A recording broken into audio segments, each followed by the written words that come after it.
2월 16일 오늘의 말씀은 요한복음 6장 1절에서 15절입니다.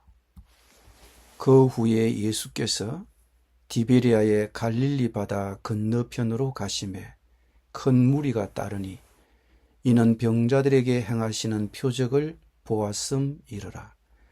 예수께서 산에 오르사 제자들과 함께 거기 앉으시니 마침 유대인의 명절인 유월절이 가까운지라.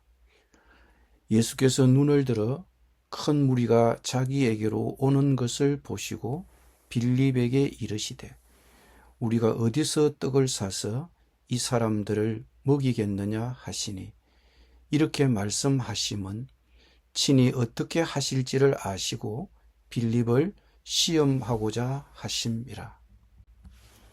빌립이 대답하되 각 사람으로 조금씩 받게 할지라도 200데나리온의 떡이 부족하리이다. 제자 중 하나 곧 시몬 베드로의 형제 안드레가 예수께 여짜오되 여기 한 아이가 있어 보리떡 5개와 물고기 2마리를 가지고 있나이다. 그러나 이것이 이 많은 사람에게 얼마나 되겠사옵나이까. 예수께서 이르시되 이 사람들로 앉게 하라 하시니 그곳에 잔디가 많은지라. 사람들이 앉으니 수가 5,000명쯤 되더라. 예수께서 떡을 가져 축사하신 후에 앉아있는 자들에게 나누어 주시고 물고기도 그렇게 그들의 원대로 주시니라. 그들이 배부른 후에 예수께서 제자들에게 이르시되 남은 조각을 거두고 버리는 것이 없게 하라 하시므로 이에 거두니 보리떡 5개로 먹고 남은 조각이 12바구니에 찼더라. 그 사람들이 예수께서 행하신 이 표적을 보고 말하되 이는 참으로 세상에 오실 그 선지자라 하더라. 그러므로 예수께서 그들이 와서 자기를 억지로 붙들어 임금으로 삼으려는 줄 아시고 다시 혼자 산으로 떠나가시니라. 아멘.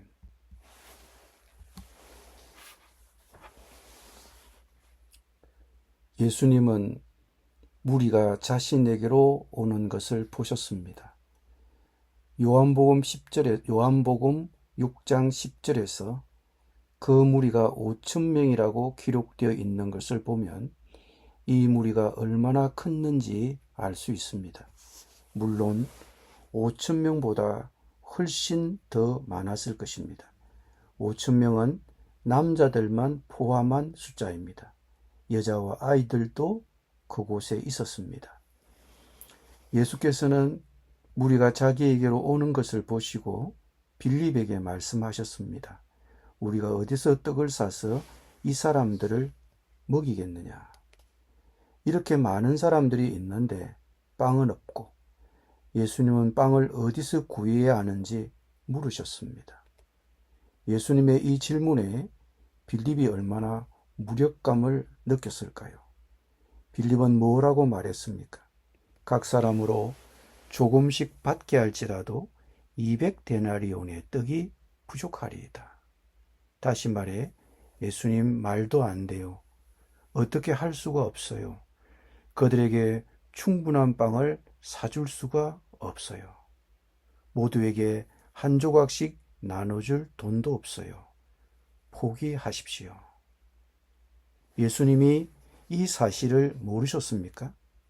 그러니 우리가 어디서 떡을 싸서 이 사람들을 먹이겠느냐고 물으신 것은 단순한 질문이 아니었습니다.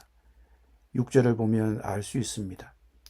이렇게 말씀하시면 친히 어떻게 하실지를 아시고 빌립을 시험하고자 하심이라. 예수님의 질문은 시험입니다. 말 그대로 시험입니다. 어떻게 반응하는가를 보시려고.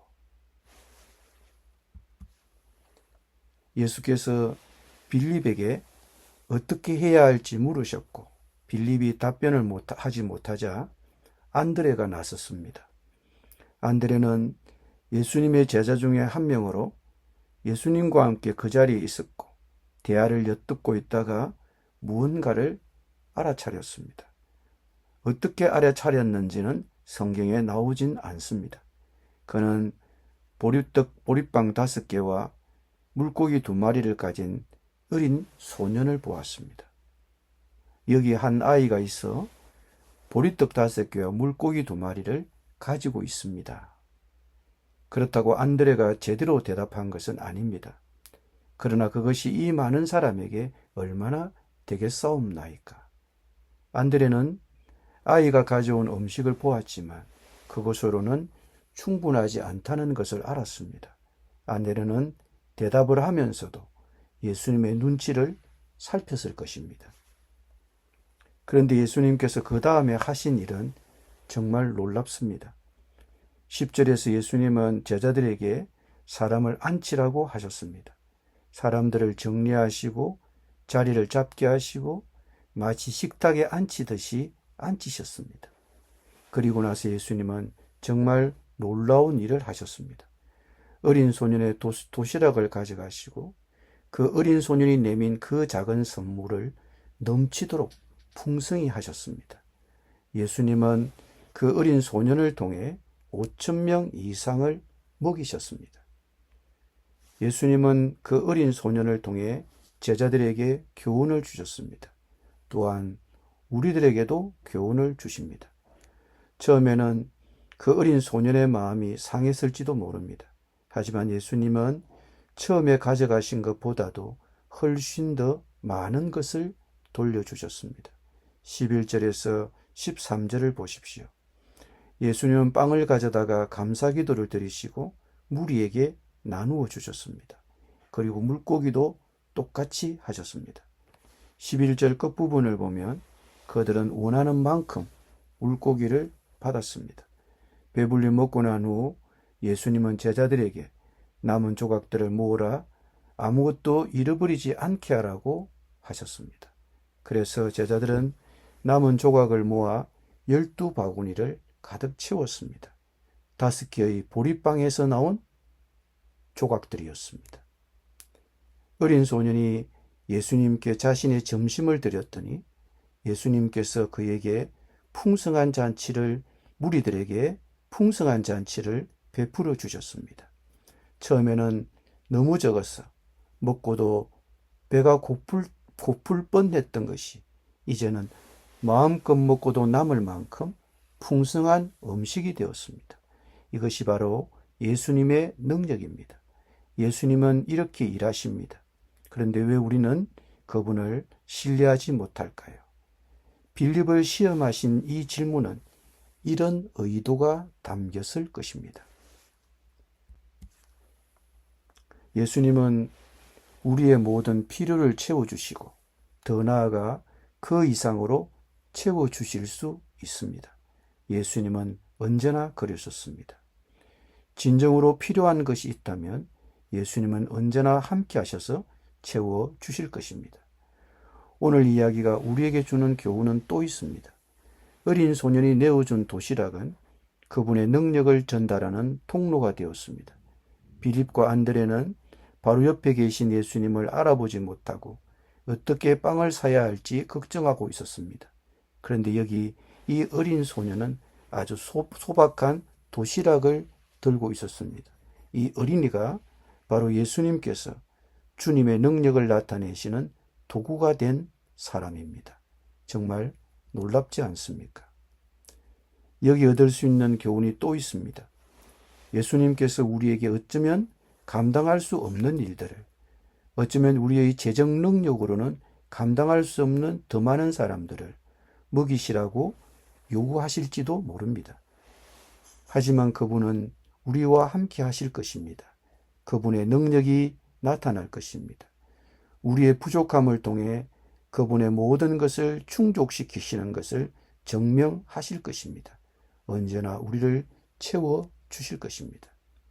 우리에게는 2가지 선택지가 있습니다. 빌립과 안드레처럼 눈앞의 상황을 보고 아무것도 할 수 없다고 의심할 수도 있고, 예수님께 작은 도시락을 건네드리고 예수님께서 온 무리를 먹이시는 모습을 지켜볼 수도 있습니다. 예수님을 우리의 삶에 받아들이면 불가능한 기회가 되고 소유물은 그분의 능력을 전달하는 통로가 될 것입니다. 사람들이 그 표적을 보고 이분은 참으로 세상에 오실 선지자이시다 라고 말했습니다. 그리고 그들은 예수님을 왕으로 삼으려 했지만 예수님께서는 그들을 떠나셨습니다. 26절은 그 이유를 이해하는 데 도움을 줍니다. 예수께서는 진실로 진실로 내가 너희에게 말한다.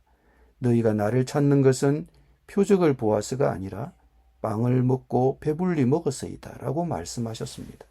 다시 말해 그들은 배가 불렀기 때문에 예수님을 왕으로 삼고 싶어 했습니다. 예수께서 그들의 욕망을 채워주셨기 때문입니다. 만약 예수님을 왕으로 모시고 싶다면 유감스럽게도 예수님은 그렇게 하지 않으실 것입니다. 만약 여러분이 그분의 기적 앞에서 더 많은 기적만을 원한다면 그분은 우리를 외면하실 것입니다. 기적만을 원한다면 아무것도 얻지 못할 것입니다. 오직 그분을 구세주요, 주님으로 믿고 신뢰해야 합니다. 그분은 우리에게 빵을 주시려고 오신 것이 아니라 우리의 빵이 되시려고 오셨습니다. 49, 51절에서 그분이 하신 말씀을 들어보십시오. 내가 곧 생명의 떡이니라. 너희 조상들은 광야에서 만나를 먹었어도 죽었거니와 이는 하늘에서 내려오는 떡이니 사람으로 하여금 먹고 죽지 아니하게 하려는 것이라. 나는 하늘에서 내려온 살아있는 떡이니 사람이 이 떡을 먹으면 영생하리라. 내가 줄 떡은 곧 세상의 생명을 위한 내 살이니라. 예수님은 자기 백성을 위해 죽으신 왕이시며 죄인들을 위해 십자가에서 자신의 생명을 내어주신 분입니다. 빵을 바라볼 것이 아니라 생명의 빵이신 예수님을 바라보아야 합니다. 기도드립니다. 사랑하는 주님, 주님은 하늘과 땅을 다스리시는 주님이십니다. 주님은 우리를 돌보시고 필요한 모든 것을 주십니다. 때때로 우리는 의심하고 부족할까봐 걱정합니다. 먹을 것, 입을 것, 살 곳이 없을까봐 염려합니다. 이 말씀을 통해 주님께서 항상 우리를 돌봐 주실 것을 더욱 굳게 믿을 수 있도록 도와주셔서 감사드립니다. 그리고 무엇보다 생명의 빵이 되신 예수님을 바라보고 믿음으로 생명을 얻게 하여 주옵소서. 예수님의 이름으로 기도드립니다. 아멘.